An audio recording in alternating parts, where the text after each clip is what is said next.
प्रथमस्कंद द्वितीयाध्याय। मुनिंक प्रश्न करने सुनी हर से मने मने गुणी जीव रहिते कृतकृत्य हसी कहती मुनि सुता। जे सुख मंत गगन कारिण देह कले शून्य पुत्रर स्नेह मने धरी व्यास डाकती उच्चा करी पितार स्नेह भग्न अर्थे उत्तर देले वृक्ष रूपे ताहांकु मोर नमस्कार जे हृदय सर्व प्राणीकर जीवर परित्राण अर्थे करुण बही जेहु चिते अखिल देवर सागर जे अनुभव आपणार कहिले पुराण रसर ताहांकु मोर नमस्कार। भारती नर नारायण जे सत्यवतीर नंदन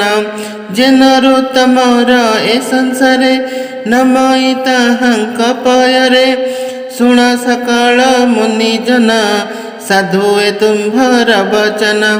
परम मंगल ए बाणी जीवन निस्तारे ଏହା शुणी परम धर्म ए जगते कृष्ण भजन जेते मते फलर आशा चाही नहीं विघ्न पशिब अभा कहीं वासुदेवंक ठारे जेबे भक्ति उदय हुए तेबे ज्ञान वैराग्य जात हुए शुक्ल तर्कादि नाश जाए भक्ति कले से संज्ञान हुए जीवन पड़े माया मोहे विष्णुर चरित शुणी जेबे भक्ति न जन्मे मूढ़ भावे केवल श्रम ताहांकर काहू तरिबे तम घर अर्थ संचंती जेते नर केवल श्रम ताहांकर अर्थ न पाई काम मुख्य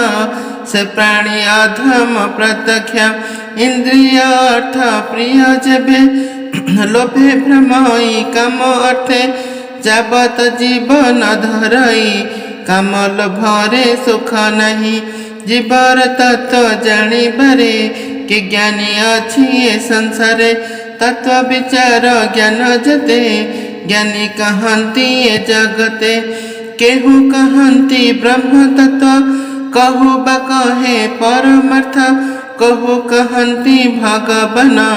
निर्मल परम जे ज्ञान ए भावे प्रीति जे करती ज्ञान वैराग्य आचरती करती कृष्ण ठारे भक्ति आंभरे आत्मा देखती हरि श्रवणो भक्ति जत अज्ञानी न जाने जगत एणु अखिल ए जगते अछंति वर्णाश्रम जेते स्वभाव धर्म आचरणे भक्ति उपजे नारायणे जेबे संतोष कृष्ण होई प्राणी को चतुर्वर्ग दई एघिनी होई एक मन भावे तो शिवे भगवान विष्णुर गुण कर्म जते नित्य शुणिब कन्ना पथे निर्मल करी स्थिर मन निरत करिबे कीर्तन ध्यान चिंतिबे कृष्ण रूपे पूजा करिबे सूक्ष्म कल्पे ए भावे भक्ति जोग बढ़े कर्म बंधन ग्रंथि छिड़े एणु जगते ज्ञानी जेते कृष्ण न भजिबे के मनते श्रवण श्रवणे भक्ति जर जे प्राणी भव मध्य सर हरि चरणे जार श्रद्धा तांको न लागे भव बाधा से पुण्य साधु संग मिले पुण्य तीर्थ को आश्रय कले तेबे से हरि रसे रसे भक्ति संगे जेबे मिसे कृष्णर कथा जे शुणती बदन महिमा कहती ताहांक हृदय हरि बसे सर्व अशुभ फल धंसे से पुण्य श्रवण कीर्तन देवे करती मुनिजन साधु जनक मित्र हरि एणु भक्तंकु आदरी हेले तराई भव सिंधु जेणु भक्त जन बंधु भक्त जनक सेवा बळे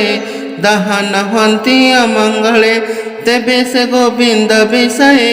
भक्ति उपजे नर देहे स्वभाव राजा तम दुई कामादि जेते रिपु थाई चित्तु बाहर होई जंती स्वस्तिक गुण आभरती एते प्रकारे जेबे मन निर्मल होइब प्रसन्न तेबे से भक्ति जोग बळे श्रीकृष्ण भक्त संघ मिले निर्मल ज्ञान प्रकाशई जन्म मरण आदि काई अशेष क्रम गंथि बंध एणे छिंडाई सर्वद्वंद सर्व संशय तुले कर्म छाड़ाई विष्णु माया भर्म आत्मा रे आत्मा से देखती जन्म मरणे नाही प्रति एणु पंडित जन जेते आनंद भक्ति जोग मने हरि विषय दृढ़ चिते नित्य भजन्ति आत्मा मते विष्णुर माया रुसंभूत आदि प्रकृति जनमतम से सत्वराज तम गुण सृष्टि पालन संहरण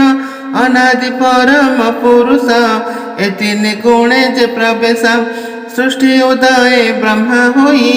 पालन विष्णु से बोलाई संसार काले रुद्र रूपे सुखे विहारे मोर कल्पे से शुद्ध सत्य विष्णु से शुद्ध सत्य विष्णु देहे जंतुंक श्रेय गुण बहे काष्ठ संजोग धूम जता धूमरु अनल संभूता तृतीय भाग ए प्रमाण तामस राजा सत्व गुण ए भावे ब्रह्मा परिमणि भवसागरु तरे प्राणी निर्मल चेता मुनि जेते विचार करी आत्मा हिते कृष्ण को सात गुण जानी भजिले मोक्ष परिमाणी तामस राज गुण जेते जेउतुपति जगते स्वभाव घोर भयंकर एणे न भज मन जर अहिंसा शांति गुणे थंती हरि चरणे नित्य चिंती धन संपद चार इच्छा के कार्य भूत प्रेत दीक्षा संसार वेद कर्म जेते तप साधने क्रिया मते परम तत्व ज्ञानी आदि कठोर जेते कर्म साधि ए सर्वगति नारायण एबे हो मुनि गणे शुण एमंत सूक्ष्म रूप धरे माया रे संसारे विहरे स्वभाव निर्गुण मुरारी खेल त्रिगुण आवरी सकल जीव मध्य थाई अज्ञान जीव न जानई अशेष मोहि माजे धरे किबा उपमा देवा धरे सकल भूते हरि बसे क्षेत्रज्ञ रूप परकाशे अग्नि जसने काष्ठे थाई